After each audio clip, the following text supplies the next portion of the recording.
I immediately put up a temporarily closed sign on my diner and headed to the apartment where my son and his wife live. The room was pitch dark, and I couldn't see well. It was chilly inside, and it seemed the heater wasn't on. I called out my two grandkids' names as I entered the room. "Mary, Kevin, Grandma's here." As I moved further in, I saw two small figures moving in the unlit living room. When I turned on the light, I saw a gaunt Mary shivering in the freezing room. Next to her, Kevin was trembling while eating a banana from Mary's hand. 4 anxious eyes stared at me. "What's going on?" "Mary, Kevin."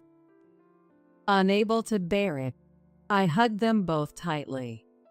Both Mary and Kevin clung to me and started crying loudly. Their tiny hands gripped my body tightly.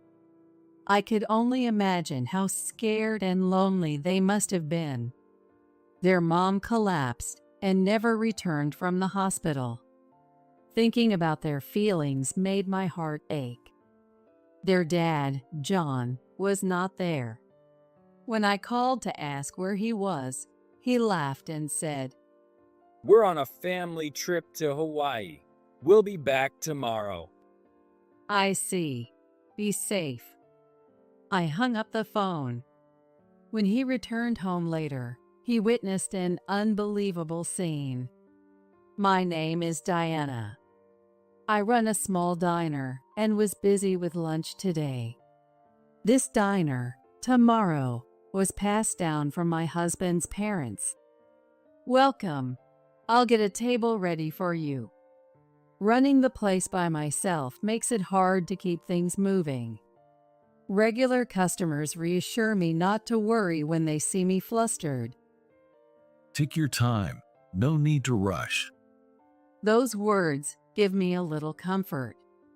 Some regulars have been coming since my husband's parents' time, and others are new, living or working nearby. I love the bustling atmosphere when customers enjoy the food and chat. When someone says the food is delicious, I do a mental fist pump. I used to run the place with my husband.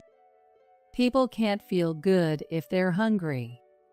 So we make food that lifts their spirits. That was his favorite saying.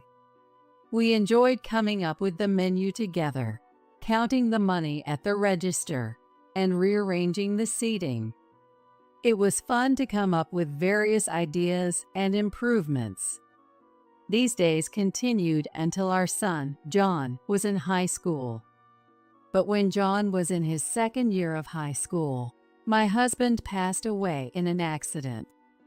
It was a tough time, and I considered closing the diner. John was preparing for college and couldn't help with the diner. I didn't think I could manage alone. During that time, one of the regular customers saw me in town and said, "We're waiting for you."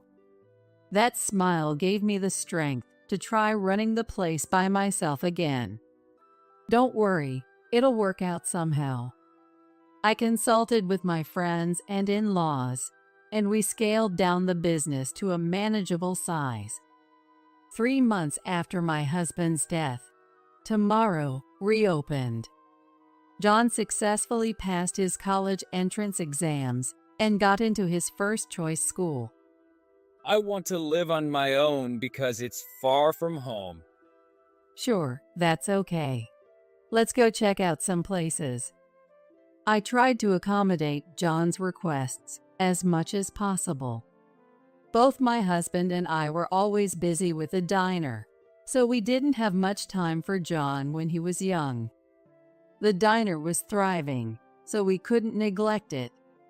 Even after closing, my husband would stay to prepare for the next day. I would go home, make dinner, and spend time with John while waiting for my husband to return. Is Dad working again today? I still remember little John asking that every night. The sad look on his face is still etched in my mind. I wished we could have had family dinners together more often, but it only happened once or twice. I felt guilty for having made John feel lonely for so long. I want you to learn what you want and find your path, John. Give it your all. I told him this before he moved out for college. John just nodded slightly. He said nothing more. Even after he started living on his own, I continued running the small diner by myself. We had enough savings for his college tuition, so we didn't need scholarships. Those 4 years of his college life flew by. During that time, I kept the diner running on my own. After graduating, John got a job and started working as an adult. John, dressed in a suit and tie, squeezed into a crowded train on his way to work.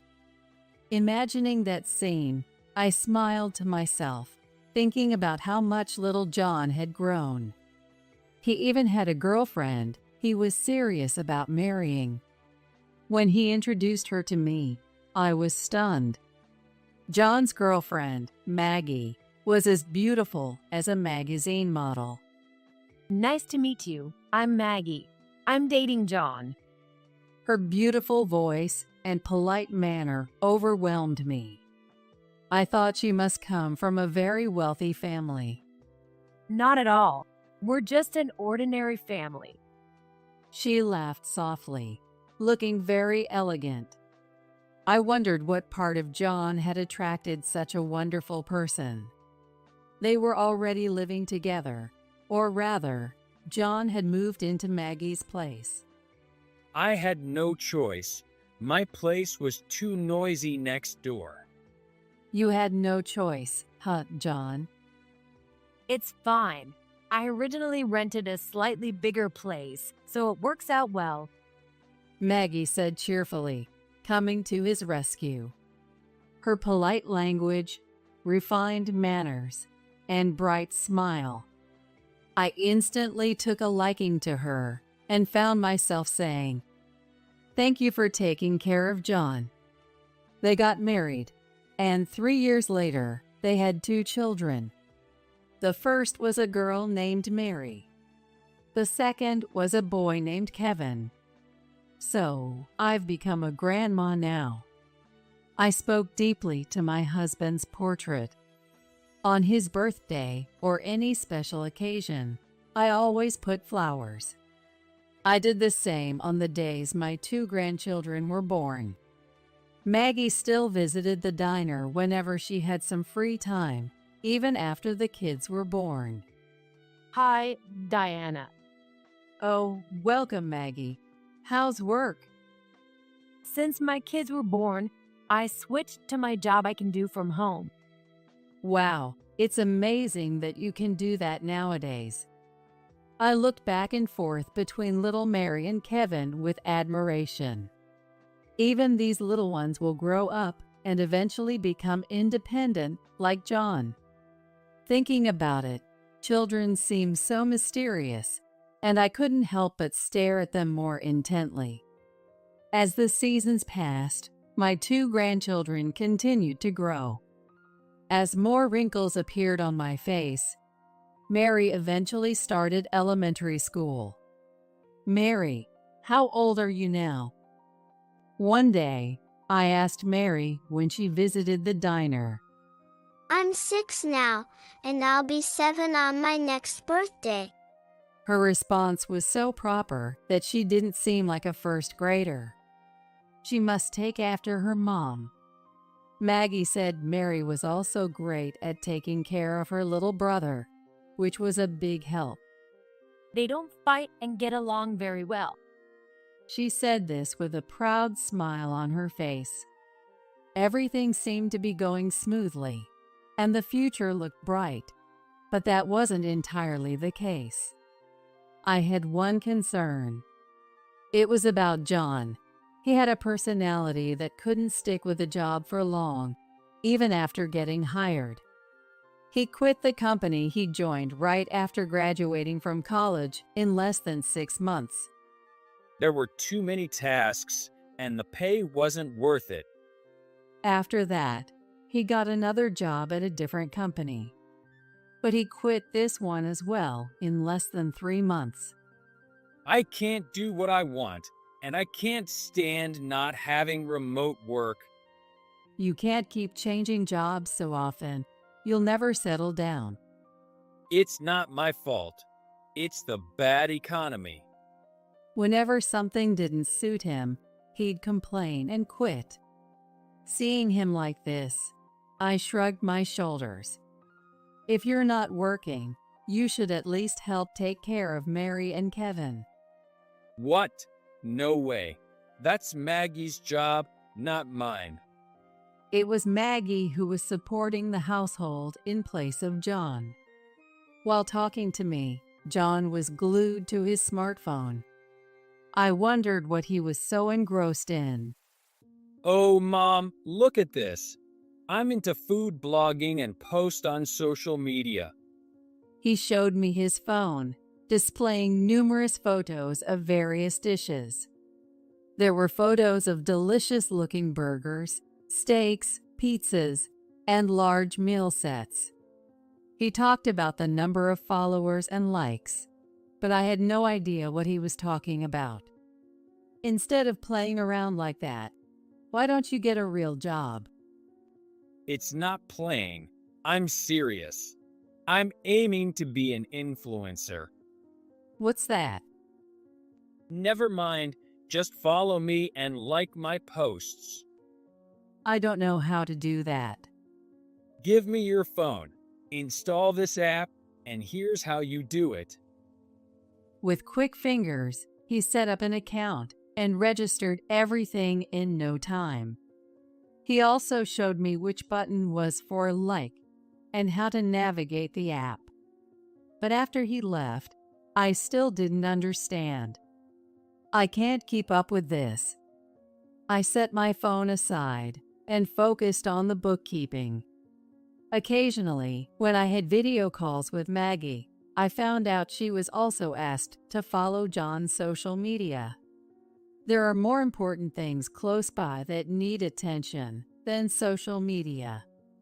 I was happier seeing Mary and Kevin on video calls than anything on social media.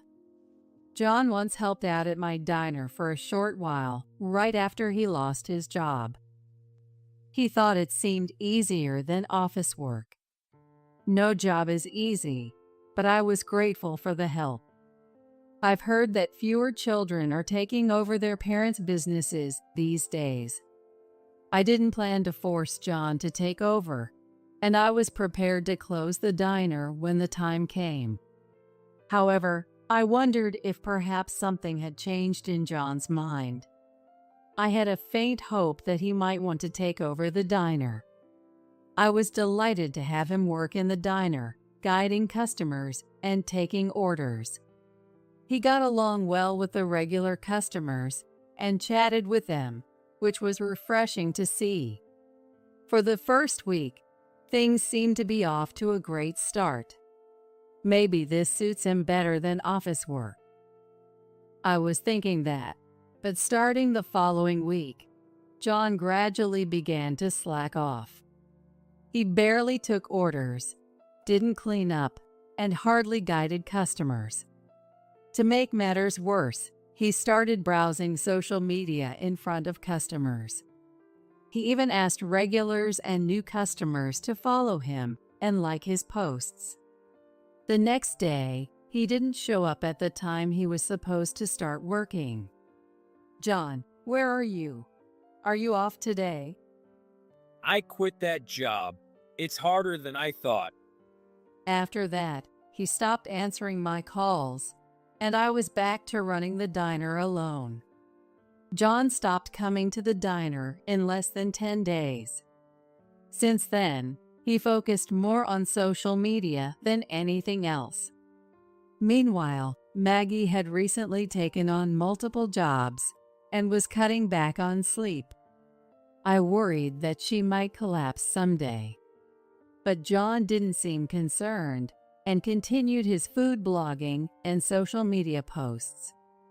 During one of our occasional video calls, Maggie let slip her true feelings. I wish he could at least earn a little money.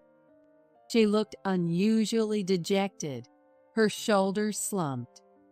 That beautiful smile was gone, and her lovely voice sounded faint. John was still out food blogging and rarely home. When I scolded him, he always said, If I get famous and build connections, it'll pay off in the future. I listened to his words, doubting they would amount to anything. However, if John could make a living that way, I wanted to support him. Part of me wanted to let John do what he wanted, and I was too lenient. Maggie also seemed to believe in John and couldn't strongly criticize him. Thanks to his efforts, his follower count and likes were slowly increasing. But I soon realized that was a mistake. One day, I was at the diner as usual. The weather forecast predicted a cold, cloudy day with possible snow at night. After lunchtime, there were no customers, so I spent the time preparing for the evening and cleaning the diner. While wiping the tables, my phone rang in my pocket. It was Maggie. I thought it might be another video call, so I answered. But her voice on the other end was very weak. Diana, I'm sorry. I need to tell you something. She told me she had collapsed from overwork a few days ago and was hospitalized for a while. Hospitalized. How are you now? Are you okay? I'm managing somehow. You should have told me sooner. I'm sorry. I wanted to, but John said not to worry you. John? He said he would take care of our kids himself, but I'm worried about them. Of course. Is John at home? I couldn't imagine him doing such a thing. But with his wife hospitalized, even John should take care of the kids. He said he would look after them. I want to believe him, but... Her hesitant tone gave me a bad feeling. He's posting pictures on social media. I don't think he's watching our kids. Maggie followed John on social media. And just in case, she decided to check the app. John had been casually posting pictures of hamburgers on the day Maggie was hospitalized and the day after. I listened to Maggie's story in disbelief. And the restaurant is out of state. This couldn't wait. I couldn't imagine kids under 10 cooking for themselves without a parent at home. Got it. I'll go to your house now. I want to come with you. No, Maggie, you need to rest in the hospital, I said firmly and hung up. If I didn't, she would have insisted on coming along. With doctor's orders, she couldn't leave the hospital. I quickly put up a temporarily closed sign at my diner and headed to my son's apartment. It was about 2 train stops away. Thank goodness I had a spare key for emergencies. I hurriedly unlocked the door and went inside. Mary, Kevin, where are you?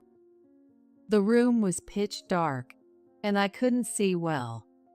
I stepped forward and kicked something like a plastic bottle. In the silent room, I took another step. It was chilly inside, and it seemed the heater wasn't on. Mary, Kevin, Grandma's here. As I moved further in, I saw 2 small figures moving in the unlit living room. When I turned on the light, I saw a gaunt Mary shivering in the freezing room. Next to her, Kevin was trembling while eating a banana from Mary's hand. 4 anxious eyes stared at me. Mary, Kevin. Unable to bear it, I hugged them both tightly. Grandma. Both Mary and Kevin clung to me and started crying loudly. Their tiny hands gripped my body tightly. I could only imagine how scared and lonely they must have felt. Their mom collapsed and hadn't returned from the hospital, which must have been terrifying. Thinking about their feelings made my heart ache. I'm sorry I didn't notice sooner, but everything will be okay now. I turned on the heater and found coats for them until the room warmed up. I boiled water in the kitchen and made hot cocoa. Mary and Kevin drank the cocoa from their mugs, savoring every sip. I hadn't seen John anywhere. Not even his shoes were around. Hoping it was a mistake, I called John. John responded immediately. Oh, Mom? What's up? He said with a chuckle. What are you doing? I'm eating a limited time menu. It's going to be a hit on social media. Where are you now? We're on a family trip to Hawaii. We'll be back tomorrow. I could hear the noise of a bustling place in the background. He was definitely at a tourist spot. But he was alone, not with the family. Even now, he seemed to only think about himself. He couldn't protect Maggie or Mary and Kevin. I knew I had to protect them myself. I tried to remain calm despite my anger boiling inside. I see. Be safe. Huh? Oh, right. And the souvenirs. I hung up before he could finish. He had also hidden the fact that Maggie was hospitalized, and he had left the kids alone just to eat a limited-time dish. When I asked Mary, it turned out John had lied about going to work. I knew it. Mom overworked and collapsed, right? She understood, in her own way, why her mom had collapsed. Even if she didn't know the word overwork, she knew it was from working too hard. How could John not understand what even a child could grasp? Mom always looked unwell. So I was feeding Kevin something from the fridge. What about you, Mary? Did you eat anything? No, I held back. She shook her head. Her cheeks sunken and far too skinny for an elementary school kid. She must have gone without food for days while her parents were absent. I haven't been to school. I want to see everyone, but I thought I should wait for Dad to come back. Mary's eyes welled up again. You've been very brave, Mary. I decided to stay at their apartment that night. I wanted to cook a meal for them, but the fridge was empty. I couldn't make an omelet with just ketchup. Well, we'll have to eat out. What do you two want to eat? They were so hungry they couldn't stop naming dishes. We ended up at a casual diner, eating hamburgers, omelets, and parfaits. Seeing their smiles made me feel relieved. People can't be happy on an empty stomach. I remembered my husband's words. Once we got back home, both kids fell asleep quickly, their tummies full. Watching their peaceful faces, I thought about John. Even the next day, John didn't return. I asked Mary and checked John's social media to see what he was up to. While social media is convenient for sharing information, it also made it easy to track his actions. That day, he posted about eating pizzas at another restaurant. That boy. Just wait. I took 2 kids to visit Maggie in the hospital. Just as I arrived, Maggie was getting ready to check out after being cleared to leave the hospital. Maggie, Mary, and Kevin were thrilled to be reunited at the entrance. But why are you here? I can't tolerate what John is doing. You all should come stay with me.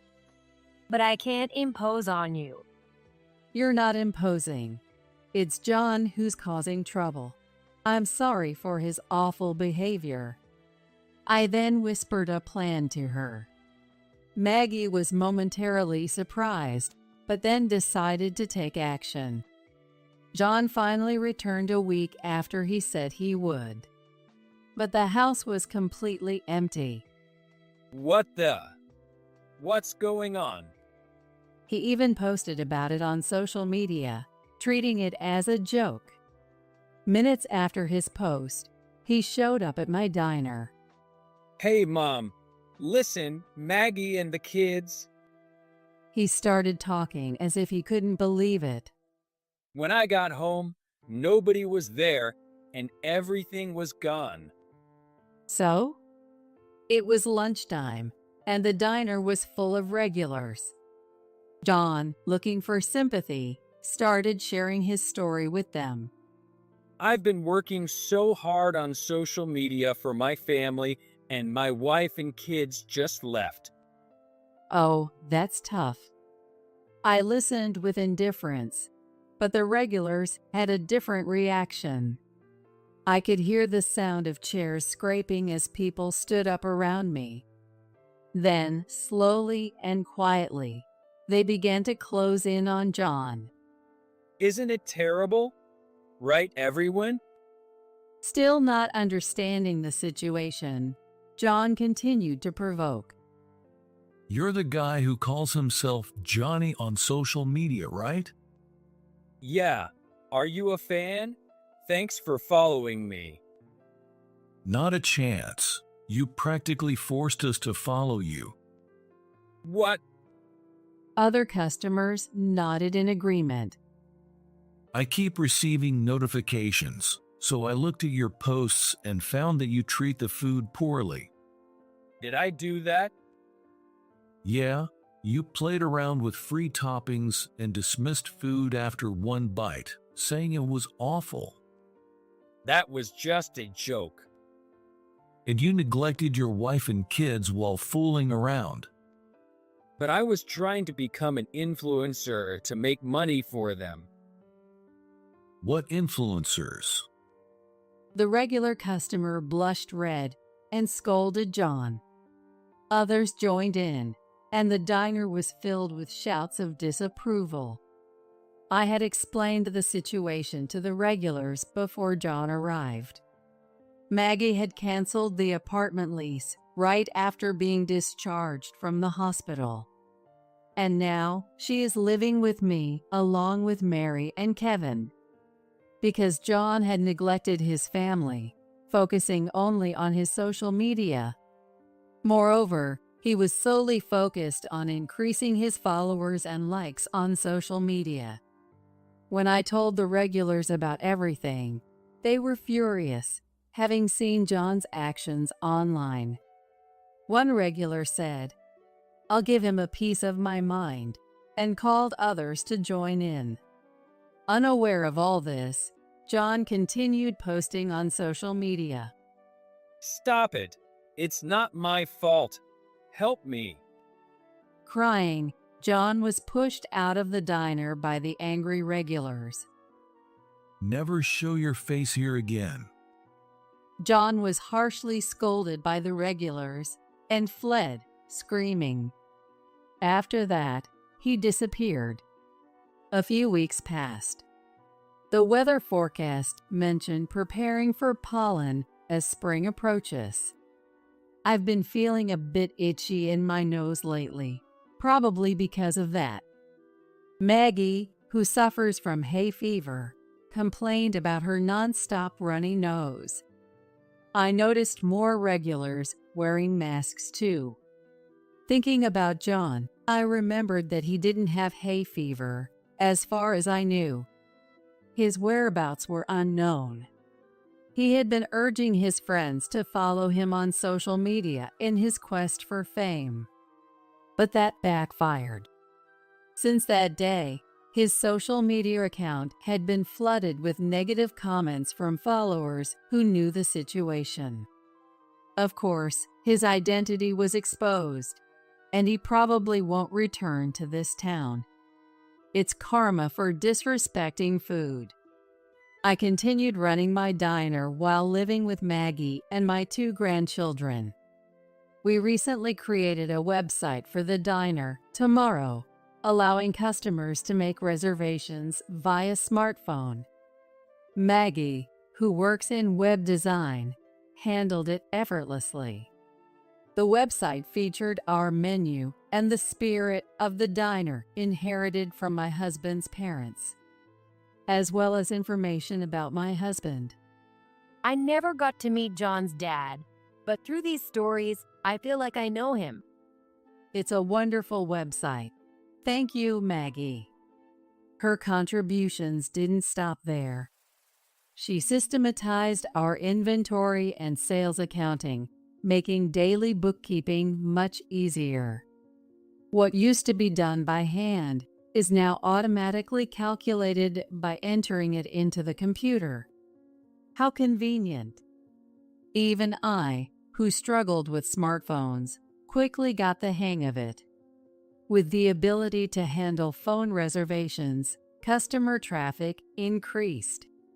Mary started visiting the diner after school. She even helped answer the phone. Hello, this is Tomorrow. Yes, you'd like to make a reservation? Though a bit hesitant, she shook her head when I offered to take over. The special is, fried chicken. It's seasoned with special spices and fried to a crisp. Her diligent note-taking while handling calls charmed the regulars. Everyone was enamored by her cuteness. I wondered if she might take over my diner someday, as I continued to manage it day